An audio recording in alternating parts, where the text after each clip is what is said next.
Hello, I am Shivi Saxena, TGT from Gandhi Senior Secondary Public School. Students, अपना atmospheric pressure and winds ये chapter continuous चल रहा है। इसमें आप एक्सप्लेनेशन समझ रहे हैं, जान रहे हैं क्या होता है, किस तरीके से हमारा ये चैप्टर हमें क्या बताना चाहता है। तो इसमें बच्चों हम लोगों ने एटमॉस्फेरिक प्रेशर के बारे में देखा था, समझा था कि हमारा जो एटमॉस्फेयर का प्रेशर है ये किस तरीके से बनता है, बिगड़ता है, और इसे हम किस तरह से मेज़र करते हैं एयर प्रेशर को।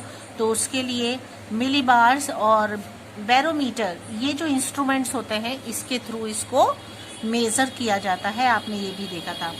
फिर आप आ गए थे बच्चों एटमॉस्फेरिक प्रेशर को इन्फ्लुएंस करने वाले कौन कौन से फैक्टर्स हैं, तो वो आपने देखा था। और इसके अलावा फिर हम लोगों ने प्रेशर बेल्ट्स जो वर्ल्ड के हैं वो कौन कौन से हैं, कहाँ कहाँ कैसे कैसे बनते हैं, वो आपने इसमें जाना था, समझा था। हम लोगों ने जोन की बात की थी, torrid zone, temperate zone, frigid zone, और इस तरीके से आगे बढ़ते चले गए थे बच्चों हम लोग। फिर हम लोगों ने इसमें ये देखा था कि कौन कौन से प्रेशर बेल्ट्स हैं वो आप जान चुके थे। तो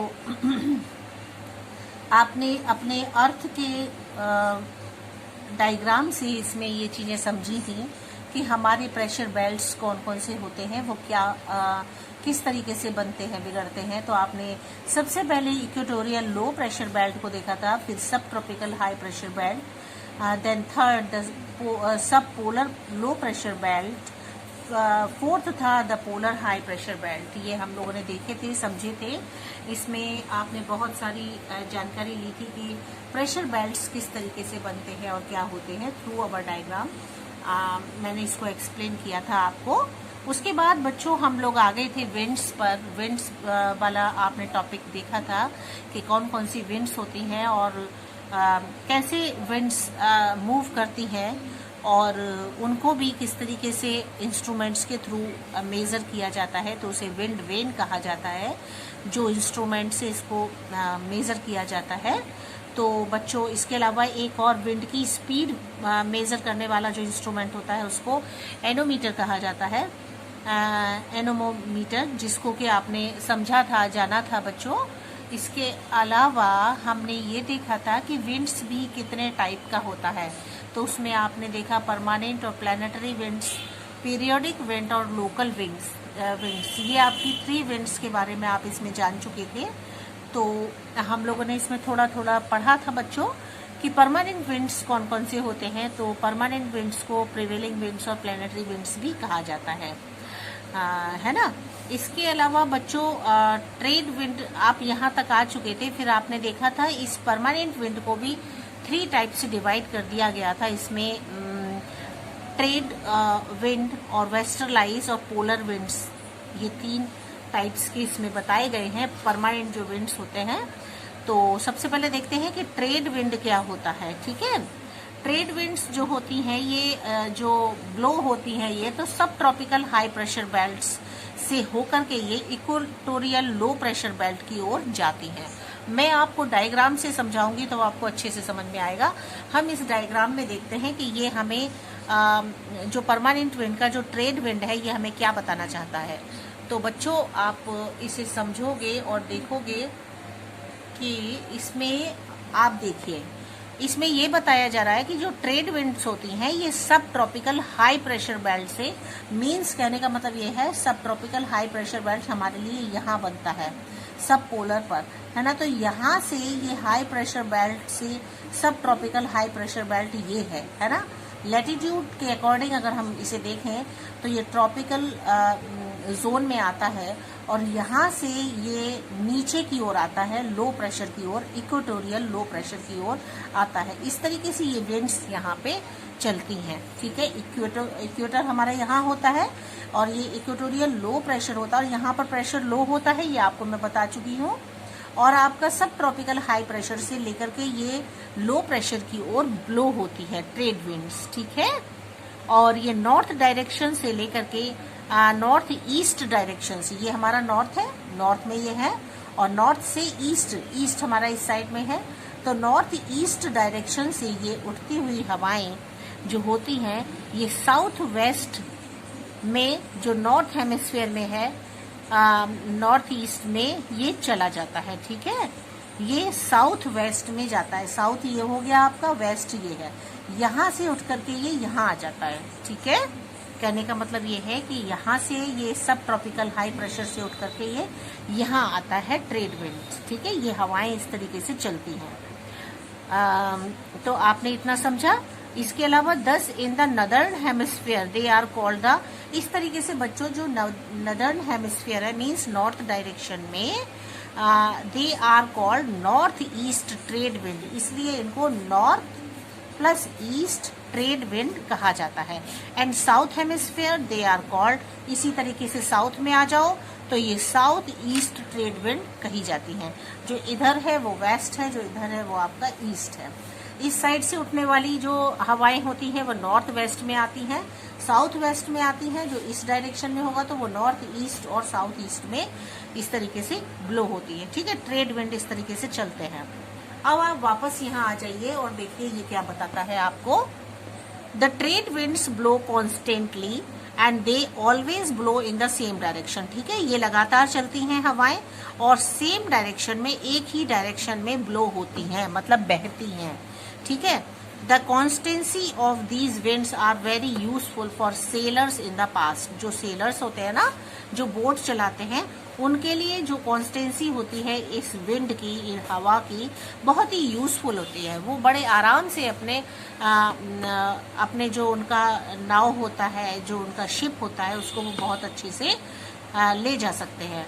दे charted their course knowing that the trade winds could not change their direction or slope, blowing suddenly leaving them trapped. वो बहुत ही एक ही डायरेक्शन में लगातार चलने वाली हवाएं होती हैं और ये अचानक से एकदम अगर अपना डायरेक्शन चेंज करती हैं तो उसका उनको पता चल जाता है सेलर्स को, और वो अपना उसी अकॉर्डिंग वो अपने आप को संभाल लेते हैं, आगे बढ़ते हैं। ठीक है, अब देखिए ये क्या बता रहा है chapter.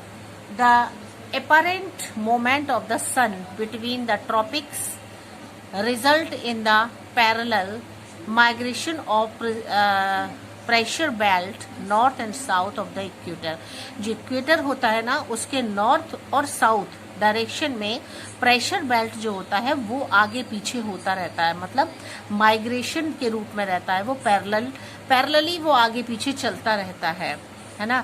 This in turn leads the seasonal migration of winds across the equator. ये देखिए आपका जो इक्वेटर है, इसकी बात हो रही है। इक्वेटर आपका बीच में आता है, यहाँ से ऊपर और नीचे इन दोनों में जो हवाएं चलती हैं वो कभी ऊपर की ओर जाती हैं, कभी नीचे की ओर जाती हैं, और ये कंटिन्यूअस इसी तरीके से ब्लो होती रहती है। ठीक है, अब बात करते हैं वेस्टर्लाइज। वेस्टर्लाइज क्या होता है? वैसे तो नाम से पता चल रहा है, वेस्ट डायरेक्शन से इसका मेन रूप से मतलब होगा।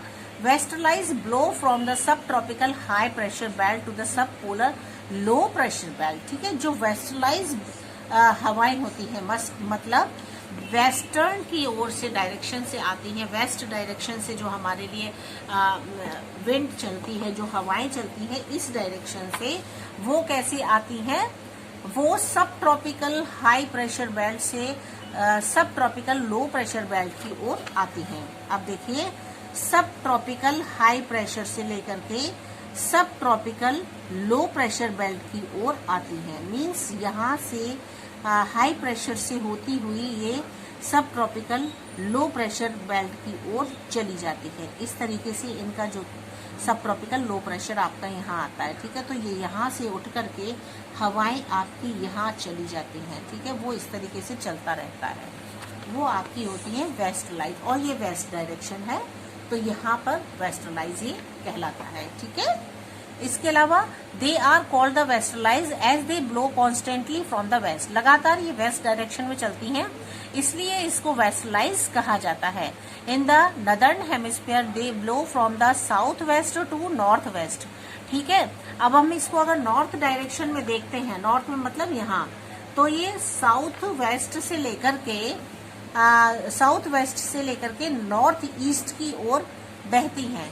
And in the southern hemisphere they blow north west to south east. ठीक है, ये अपने अपने डायरेक्शन है, उसके अकॉर्डिंग जहां जो डायरेक्शन होती है उसके अकॉर्डिंग उस विंड का नाम रख दिया जाता है। For example north west to south west, जैसे आपका इसमें वेस्टर्लाइज नाम रख दिया क्योंकि ये वेस्टर्न डायरेक्शन से ब्लो होती हैं और वहीं पर कंटिन्यूस चलती रहती हैं, इसलिए।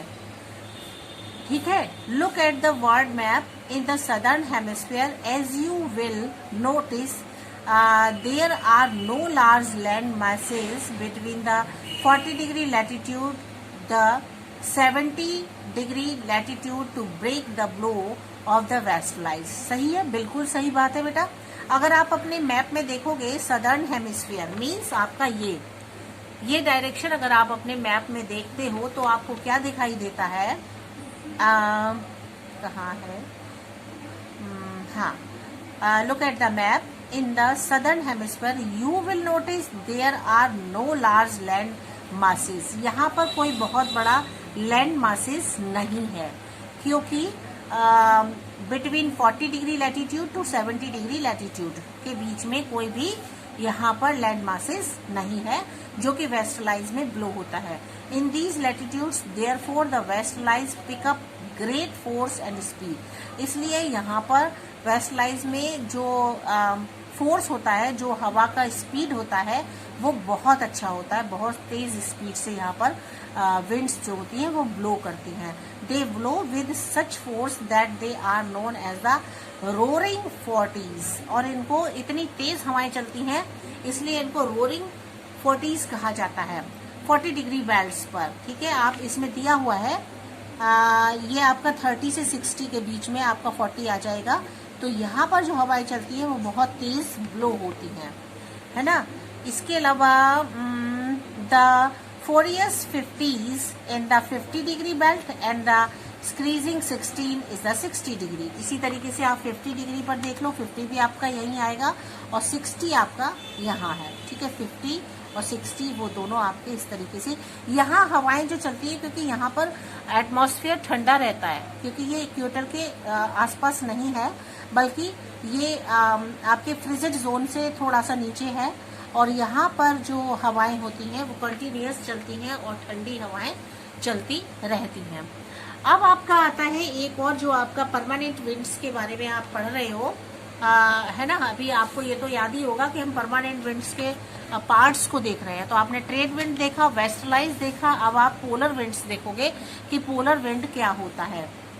The polar easterlies are permanent winds that blow from the polar high pressure belt। ठीक है, ये वो होते हैं जो polar high pressure belt means यहाँ जहाँ पर पूरा आईसी एरिया होता है, यहाँ पर और यहाँ ये पोल एरिया होते हैं।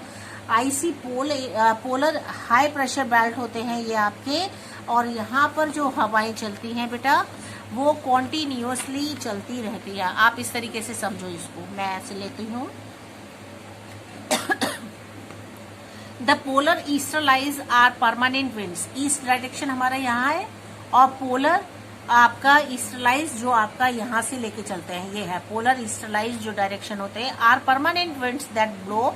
यहाँ पर जो हवाएं चलती हैं वो कॉन्टिन्यूअस परमानेंटली चलती हैं हाई प्रेशर बेल्ट से और टू द सब पोलर लो प्रेशर बेल्ट, और ये वापस आती हैं सब पोलर लो प्रेशर बेल्ट की ओर आती हैं। यहाँ से उठ के यहाँ आती हैं, ये डायरेक्शन इनका इस तरीके से रहता है टू द सब पोलर लो प्रेशर बेल्ट में। In the north they are called polar north easterlies. और जो ये नॉर्थ डायरेक्शन से आती हैं, यहाँ आपका नॉर्थ है और नॉर्थ से ये आती हैं इसलिए इनको पोलर नॉर्थ ईस्टरलाइज कहा जाता है। ठीक है, ईस्ट डायरेक्शन है, नॉर्थ है और ये यहाँ से आने वाली पोलर भी है आपका, यहाँ पे पोल एरिया है इसलिए यहाँ पर पोलर नॉर्थ ईस्टरलाइज इनको कहा जाता है। इनको पोलर साउथ ईस्टरलाइज भी कहा जा सकता है।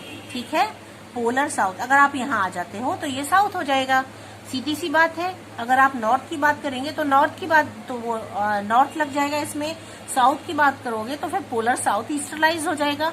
डायरेक्शन आपका वही है ईस्ट में।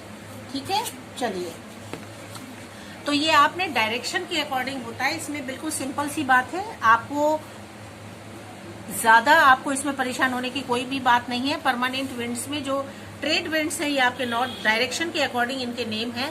इसी तरीके से आपका वेस्टर्लाइज बिल्कुल क्लियर है, जो वेस्ट डायरेक्शन की बात की जाती है।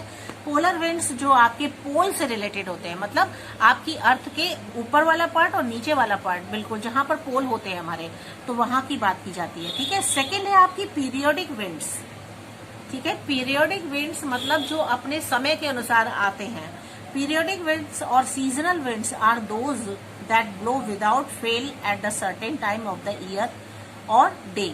ये वो होते हैं जो कि अपने पीरियड के अकॉर्डिंग, समय के साथ या फिर सीजन के साथ ये आते हैं, बिना किसी रुकावट के साथ अपने टाइम से, ईयर से वो अपने समय पर आ जाते हैं। ठीक है, फॉर एग्जाम्पल बच्चों, सर्दियों में ठंडी हवाएं चलती हैं ना, और हम लोग कहते हैं ना, अरे बहुत ठंड है, बहुत सर्दी लग रही है और इतनी ठंडी ठंडी हवा चल रही है, तो वो आती हैं, आप उन्हें रोक नहीं सकते।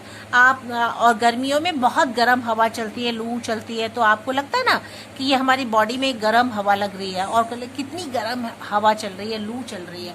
तो इस तरह से बेटा सीजन के अकॉर्डिंग जो विंड ब्लो होती है वो कॉन्टिन्यूअस पीरियोडिकल विंड्स कहलाती है, और ये लगातार इसी तरह से चलती है, आती ही है। But they do not blow permanently, लेकिन ये परमानेंटली नहीं ब्लो होते हैं, लाइक द प्लेनेटरी विंड्स, जो कि अभी आपको प्लेनेटरी विंड्स में आपने देखा था कि वहां पर परमानेंटली विंड जो होती है वो चलती रहती है, ऐसा इसमें नहीं होता है। Seasonal winds can change their direction, जो सीजनल विंड्स होते हैं उनके डायरेक्शन बच्चों चेंज हो जाते हैं, अचानक से भी हो सकते हैं, डिफ्लेक्ट होके भी हो सकते हैं फ्रॉम द ओरिजिनल पाथ, जो उनका ओरिजिनल रास्ता होता है वहां से, because of seasonal variations in temperature और प्रेशर। ये डिपेंड करता है कि सीजनल वेरिएशन में कौन सा टेम्परेचर है और कैसा प्रेशर चल रहा है, उसके अकॉर्डिंग वो बच्चों चेंज हो जाती है। बिल्कुल क्लियर है, सिंपल सी बात है, आपको बहुत अच्छे से समझ में भी आ रहा होगा। मेरी बात को रिपीट कर करके आप रिकॉर्डिंग को सुनते रहेंगे तो आपको बहुत अच्छे से सब कुछ क्लियर हो जाएगा। Periodic winds are mainly caused by the unequal heating and cooling in the earth surface. जो पीरियोडिकल विंड्स होते हैं ना बच्चों, इसका कोई भी इक्वल हीट नहीं होता, बल्कि ये अनइक्वल होता है, मतलब बराबर बैलेंस नहीं होता है इनका। कभी ज्यादा हीट है तो कभी कम हीट है, कभी बहुत कूलिंग अच्छी है, कभी नहीं है। इस तरीके से अर्थ के सरफेस पर ये अनइक्वल होते हैं, ठीक है, बराबर नहीं होते हैं। And due to surface variations in temperature pressure, और ये एटमॉस्फेरिक प्रेशर के अकॉर्डिंग बनते और बिगड़ते रहते हैं।